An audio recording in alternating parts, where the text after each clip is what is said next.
TVK பக்கம் போறவங்களுமே வந்து கொள்கை சார்ந்து போகல.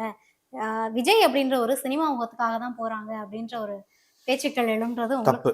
ஏன்னா, விஜய் சார் வந்து நீங்க சொல்ற மாரி ஒரு பெரிய ஸ்டார். எனக்கு தெரிஞ்சு நம்பர் 1 ஸ்டார் இன் தமிழ்நாடு. ஆனா, விஜய் சார் ஒரு கட்சி ஆரம்பிக்கணும்னும் போது, அவர் முகம் தான் கட்சியோட கொள்கை. அவர் சொல்றது தான் கோட்பாடுன்னு சொன்னா, இன்னைக்கு இருக்கிற அங்க கூட்டங்கள் போயிருக்குமா? போயிருக்காதா? இந்த கூட்டம் போயிருக்கும். ஆனா, அவர் என்ன சூஸ் பண்றாருன்னா, இந்த மாநிலத்துக்கு 100 ஆண்டுகள் கடந்தும் இருக்க வேண்டிய ஒரு கட்சி.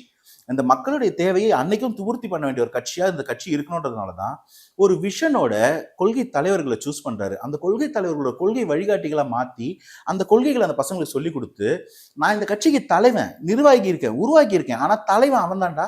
கொள்கை தலைவர். பெரியார் கிட்ட சுயமரியாதை கேட்டுக்கோ. காமராஜர் கிட்ட ஒழுக்கத்தை கேட்டுக்கோ.